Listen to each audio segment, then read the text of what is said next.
The Haunting Birthday. Bash. The wind howled through the trees as the moon cast eerie shadows over the small town of Willowbrook. In the heart of the town, a quaint two-story house stood silent and foreboding. It was Molly's 15th birthday, and her parents had planned a surprise birthday party for her. Little did they know that this birthday would turn into a nightmarish celebration they would never forget. As the clock struck 7 p.m., Molly's friends began to arrive. The atmosphere was electric with excitement as they gathered in the dimly lit living room. Molly's parents had decorated the house with black and orange balloons, cobwebs, and a giant grinning skeleton that hung menacingly from the ceiling. It was meant to be a fun, spooky-themed party, but the air was thick with an unsettling tension. As the evening wore on, strange occurrences began to unfold.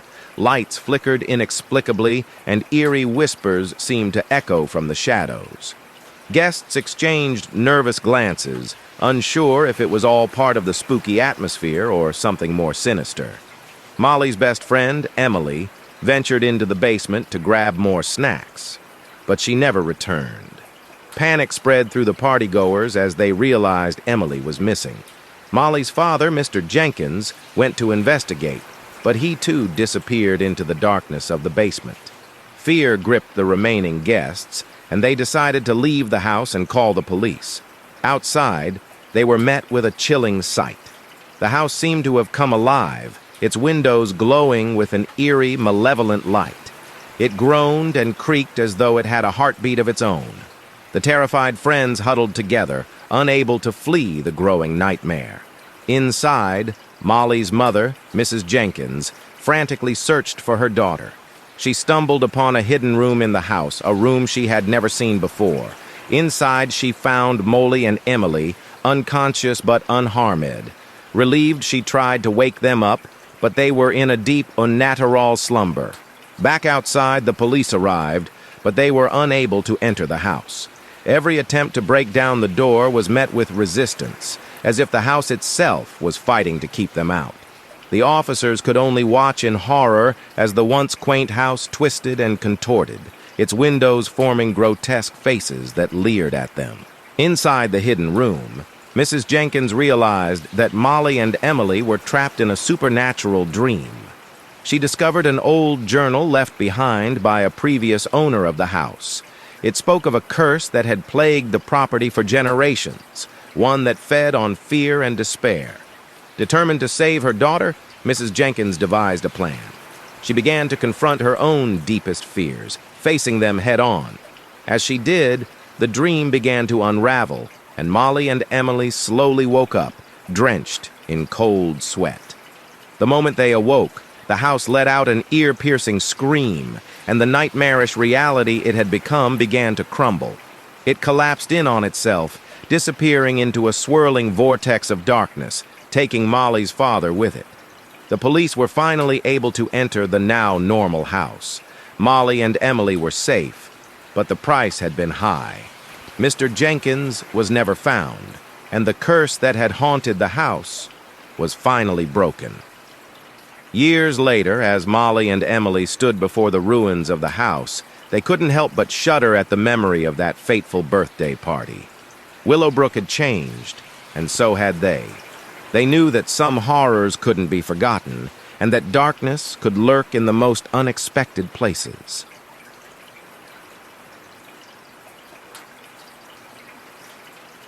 The Cursed Candle. The day was bright and sunny as Sarah celebrated her 18th birthday. Her parents had prepared a small gathering of close friends and family in their charming, centuries-old cottage nestled deep in the woods. But little did they know that a cursed candle would turn this day of celebration into a nightmare they would never forget. As twilight descended and the guests gathered around the large oak dining table, Sarah's grandmother, a mysterious and wise woman, presented her with a beautifully ornate candle. It was said to be a family heirloom, passed down through generations, and its flame was rumored to grant a single wish when lit on one's 18th birthday. Intrigued by the legend, Sarah decided to make her wish. She carefully lit the candle, and as the flame flickered to life, she whispered her deepest desire, a wish for eternal happiness. The room seemed to shudder, and the candle's flame burned with an unnatural, eerie intensity. Suddenly the lights went out, plunging the cottage into darkness. Panic spread through the guests, and when the lights flickered back to life moments later, they found themselves in a different place entirely. They were no longer in the cozy cottage, but in a nightmarish, decrepit mansion shrouded in shadows. The cursed candle had transported them to a twisted, alternate dimension where their wishes had horrific consequences. Each guest's wish had been granted, but with a sinister twist. Sarah's best friend, Mark, who had wished for boundless wealth, found himself drowning in a room overflowing with gold, unable to breathe. Jenny, who had wished for endless beauty, was trapped in a mirror, her reflection mocking her. As terror enveloped the guests, they realized that the only way to escape this nightmarish world was to extinguish the cursed candle. But it had disappeared. Sarah, burdened with guilt for bringing this curse upon her loved ones, embarked on a perilous journey to find the candle and undo her wish. The mansion was a labyrinth of horrors, filled with grotesque creatures and traps designed to torment them. One by one, the guests faced their twisted wishes and the consequences of their desires. Sarah, driven by determination and love for her friends and family, finally discovered the candle hidden in the mansion's darkest depths. She hesitated, knowing that extinguishing the candle would also erase her own wish for happiness. But she couldn't let her loved ones suffer any longer. With trembling hands, she blew out the flame, and as it flickered and died, the mansion crumbled around them. Sarah and her friends woke up back in the cottage, shaken but alive. The cursed candle was gone, its malevolent power extinguished forever. They realized that true happiness couldn't be obtained through wishes, but through the bonds of friendship and family. Years passed, and the memory of that cursed birthday became a cautionary tale in their small town. Sarah, now wiser, found happiness in the simple joys of life and the love of her family and friends. The cursed candle had taught her that the pursuit of happiness should never come at the expense of others, and that the most precious wishes were those that brought joy to everyone's hearts.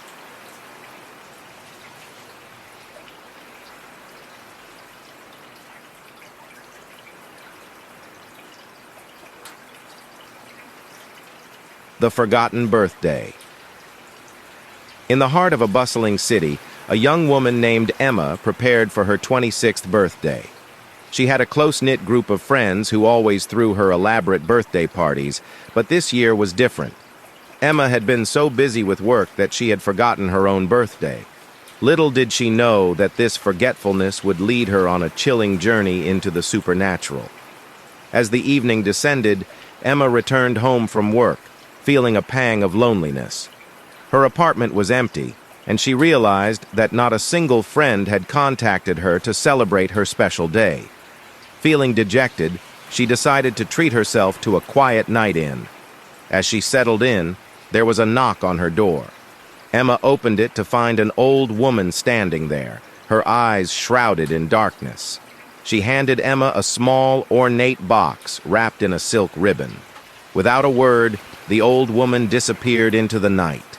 Curiosity piqued, Emma opened the box to find an antique pocket watch. It was exquisitely crafted, with intricate engravings and a single blood-red gemstone in the center. A note inside read, "For a birthday, you will never forget."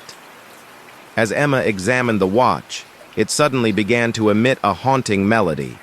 Mesmerized, she watched as the hands of the watch spun backward, reversing time. Before her eyes, the apartment transformed into a lavish ballroom, and a grand party unfolded around her. The guests were dressed in elegant Victorian-era attire, dancing to music from a bygone era. Emma was swept into the whirlwind of the party, feeling an inexplicable connection to the people and the place. But as the night wore on, she noticed something unsettling. The guests never aged. and their smiles held a hint of sadness. Desperate to understand what was happening, Emma approached the mysterious host of the party, a dashing gentleman named Nathaniel. He explained that they were trapped in a never-ending birthday celebration, cursed by the watch's magic. Time had lost all meaning, and they were doomed to relive this night for eternity. Emma realized that she needed to break the curse and return to her. As the watch shattered into 1,000 pieces, time unraveled, and Emma found herself back in her own apartment. The old woman appeared once more, her eyes no longer shrouded in darkness. She revealed herself to be a guardian of the watch, tasked with protecting it from those who sought its power for selfish purposes. Emma's forgotten birthday had become a journey through time and the supernatural, a reminder that the most meaningful celebrations were not the extravagant parties, but the moments shared with loved ones. With a newfound appreciation for the passage of time, Emma vowed to cherish every birthday and never forget the importance of the people who filled her life.